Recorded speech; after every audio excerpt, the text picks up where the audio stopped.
CEOs and leaders in their various sector arriving in the vicinity of the much talked about, never seen of a kind project from a sub-Saharan country, and thus proudly Nigeria.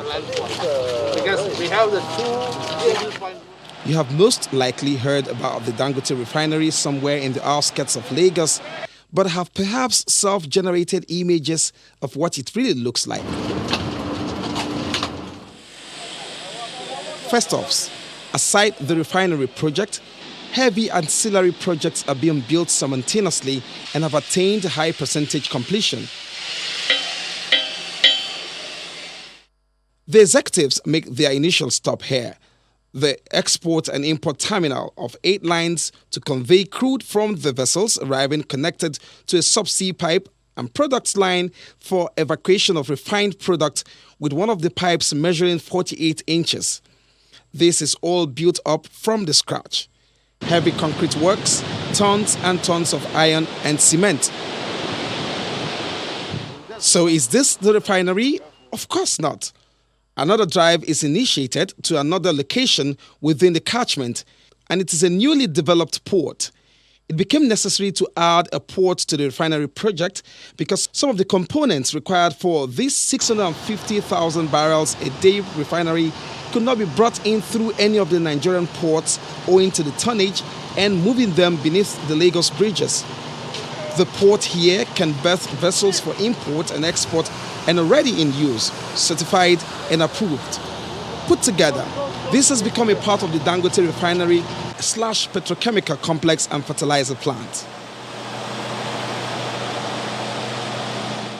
This is the fertilizer plant also on the complex, constructed on a largely formerly swamp water covered area and now fortified with tons of piles and 64 million cubic of sand, built, operational and running. Came out as a single piece, yeah. This came as a single piece? Yeah. Oh, yes. We'll show you in the video. Apapa couldn't carry it out to use the river to bring it here. That's how we had to build. This week, the first local shipment of urea fertilizer will move into the market from this complex, and it's expected to boost food production. The buses can pick us up there. Then to the big masquerade, the world's largest single-train refinery, a 650,000 barrels per day production capacity, and the petrochemical plant, which will produce polyethylene and polypropylene. These are essential raw materials for plastics. Construction has advanced, projected to be ready first quarter 2022, which will finally put to rest this journey, which was contemplated 6 years ago and started 2 years after. To underscore the value addition to Nigeria and the global market, here are some statistics of this huge construction site. The petroleum product from the refinery is calibrated for the Euro 5 quality. The refinery is designed to process large variety of crude, including many of African's crude, some Middle Eastern crudes, and US light tight crude. It's also expected to maximize gasoline by 55% production capacity compared to 22% of current refineries.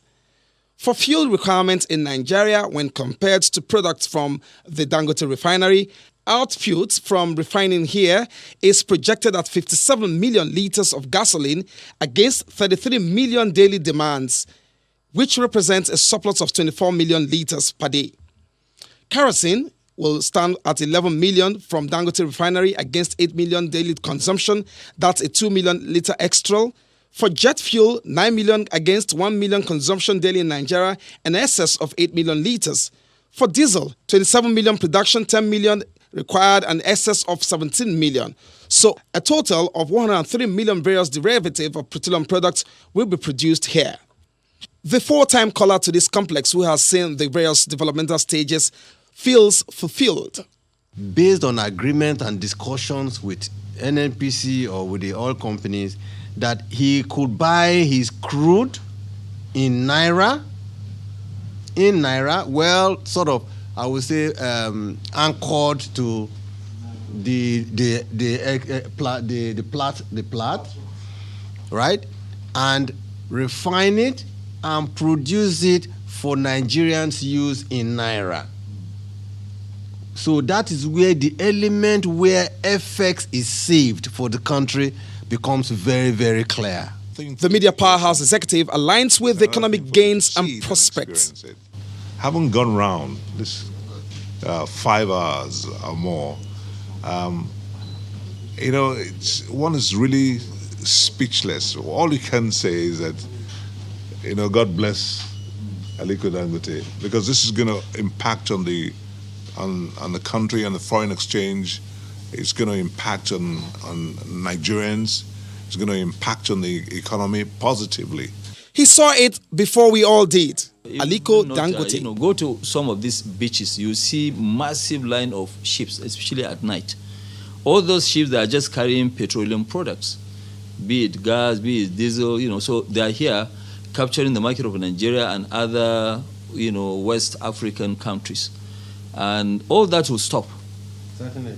Okay, all that will stop. Nigeria now is not going to, because if you look at it now today, once you say that it is November, NMPC's, PPMC's focus is let us make sure that there's no shortage during Christmas. It's not going to happen. Okay, so people who are tying down their money, okay, all the economic activities of petroleum products will now remain internally in Nigeria. In the line of sight is the tape curtain to climax all of this. We are told the days behind are the longest. Olu Phillips, Channels Television News.